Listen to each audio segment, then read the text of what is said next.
I'm standing in an empty auditorium, diploma in hand, scanning 2,000 faces for the 4 that should have been there. They're not.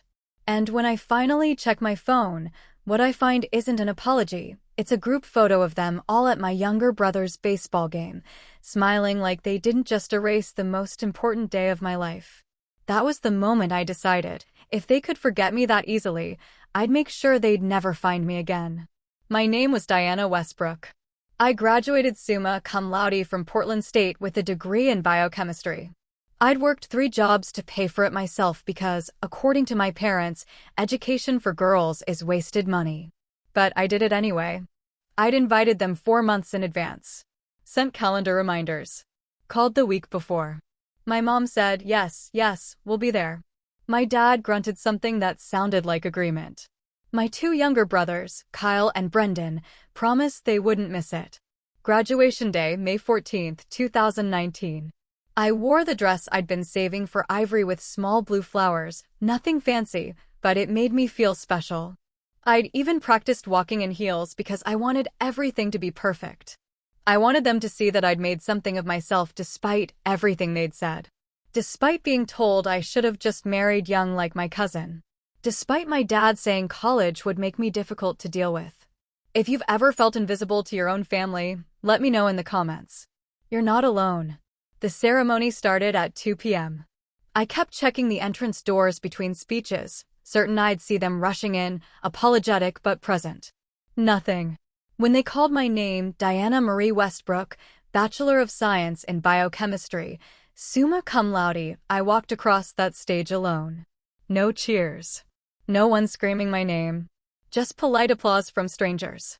Afterward, while everyone else took photos with their families, I sat in the parking lot in my 12-year-old Honda, hands shaking as I unlocked my phone. Maybe there was an emergency. Maybe someone was hurt.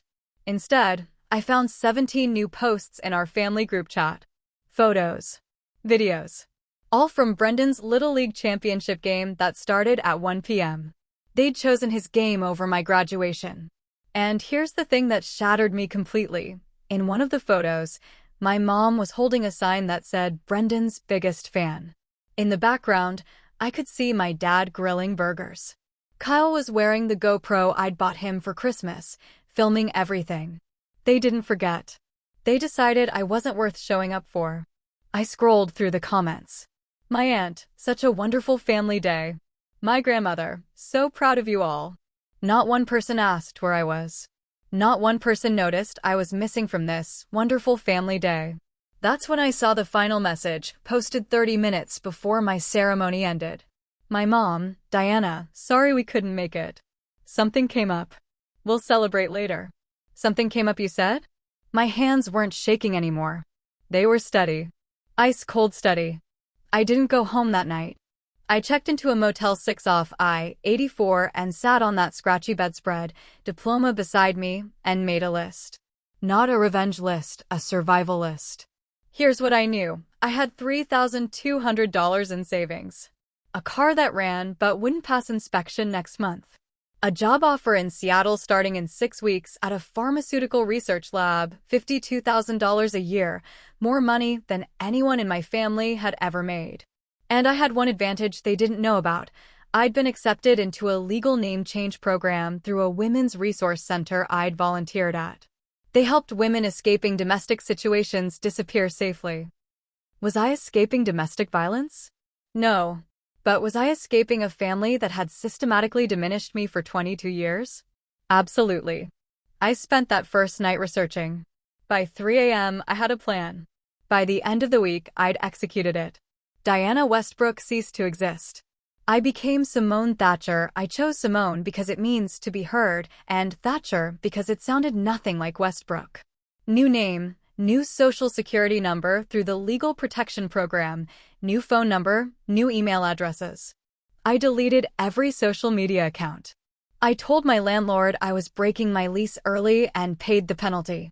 I withdrew from our family phone plan and bank accounts we'd shared since I was 16. This is where everything changes. If you want to hear how this decision destroyed everything they thought they knew, hit that subscribe button because you won't believe what happens next. The first week, my old phone, exploded with messages. 43 missed calls. 37 texts. Mom, Diana, where are you? We're sorry. Stop being dramatic. Dad, get home now. This is ridiculous. Kyle, you're really going to throw a tantrum over one missed event? One missed event. I didn't respond. I'd already mailed my old phone to a friend in Colorado who agreed to keep it on and charging, just to throw off any location tracking. I was already in Seattle, moved into a studio apartment in Capitol Hill, preparing for my new job. Week 2, they filed a missing persons report. I knew because my friend Sarah, the only person I'd stayed in contact with, texted me, "Your mom is on Facebook saying you've been abducted. There are search parties." Diana, what's happening? Here's where my research paid off. I contacted the Portland Police Department from my new phone, identified myself by my old name, and explained I was safe, over 18, and not missing. I'd simply chosen to relocate and cease contact with my family. They closed the case within 24 hours. Legal. Clean. Final. But I didn't tell my family that. Let them panic. Let them feel a fraction of what I felt sitting alone at my graduation.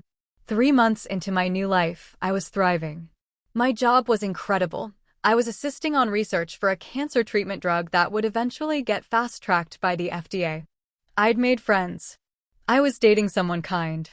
I'd even started therapy to unpack 22 years of being the invisible daughter. Then my mom found me. Not physically, she couldn't. But she found my LinkedIn profile. I'd made it for professional networking, using my new name, but I'd been careless with my graduation year and my degree specifics. She sent a message through LinkedIn's system. "I know this is you. I know what you did. You changed your name like we're criminals. Your father has been sick with worry. Brendan cries every night. You're selfish and cruel, and when you finally come to your senses, don't expect us to welcome you back." I stared at that message for 2 hours. The manipulation was textbook. The guilt tripping. The threats disguised as concern. And that line, "when you finally come to your senses," as if I was the crazy one. I didn't respond. Instead, I did something that surprised even me. I screenshotted every text message from graduation day, every group chat photo of them at the baseball game, and every message they'd sent since. I compiled them into a document with timestamps. I wrote a cover letter explaining what had happened and why I'd left. And I sent it to every single extended family member I had email addresses for. Aunts, uncles, cousins, grandparents. All of them. If you think I went too far, let me know. But wait until you hear what they did next, because this is where it gets absolutely insane. The response was not what I expected. My Aunt Bethany, my mom's older sister, called me.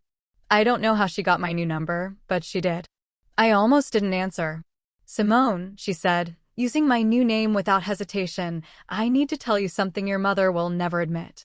Turns out, my mom had done the exact same thing to her own sister 30 years ago. Bethany had a dance recital. She'd been training for years, had a solo performance. My mom forgot and took their younger brother to a fair instead. Bethany said she never forgot it, but she'd been taught to keep peace in the family. Hearing my story had broken something open in her. Within a week, I received emails from 4 other family members. My cousin Rachel told me my mom had missed her high school graduation, too. My uncle told me my dad had a pattern of favoring sons over daughters. He'd done it to his own sister, my Aunt Marie, who I'd rarely seen at family events because of some falling out no one would explain. The family fractured. Hard. My grandmother, my dad's mom, sent me a Facebook friend request. I'd made a new, locked-down profile with my new name. She sent a message. "I'm sorry I didn't speak up sooner. I've been complicit in how they treated you. You deserved better." My parents, meanwhile, were in crisis control. They sent a group email claiming I'd had a mental breakdown and that my document was fabricated during a psychotic episode. But the timestamps didn't lie. The photos didn't lie. Here's the part that almost feels like karma wrote the script. 1 year after I disappeared, Kyle, the brother who called my graduation one missed event, got accepted to MIT. Full scholarship. Huge deal. He invited everyone, including extended family, to his graduation ceremony. My parents threw a massive party, rented a venue, catered food, made a slideshow of his entire academic career. 40 invitations sent out. 8 people showed up. My Aunt Bethany told me later that the family had collectively decided to forget Kyle's celebration the way they'd forgotten mine. They didn't tell him they weren't coming. They just didn't show up. Some went to a cousin's birthday brunch instead. Others claimed something came up. Kyle was devastated. He called Bethany, sobbing, asking what he'd done wrong. She told him, "Ask your mother what Diana did wrong." It's been 5 years now. I'm still Simone Thatcher. I'm lead researcher on a team that's changing how we treat autoimmune diseases. I have a partner who thinks my ambition is sexy, not threatening. I have friends who show up, who remember birthdays, who celebrate my wins. My dad reached out 6 months ago through Bethany. He's sick, actually sick this time, not emotionally manipulative sick. He wants to reconcile before it's too late. I sent him a card. It said, "I hope you recover. But reconciliation requires accountability, and you've never once apologized for what you did. You taught me I was forgettable. I learned the lesson too well. Get well soon. The daughter whose graduation you missed." I heard he cried when he read it. Good. Maybe he finally felt a fraction of what I felt. Changing my name and disappearing wasn't revenge. It was survival. It was choosing myself when no one else would. And that decision, that one decision to walk away from people who couldn't see my worth, changed absolutely everything. It gave me a life I actually wanted to live. If this story resonated with you, please subscribe. Share it with someone who needs to hear that it's okay to walk away from family that treats you like you're disposable. Drop a comment telling me, would you have done the same thing, or would you have handled it differently? And remember, you don't owe anyone access to your life, not even the people who gave you life.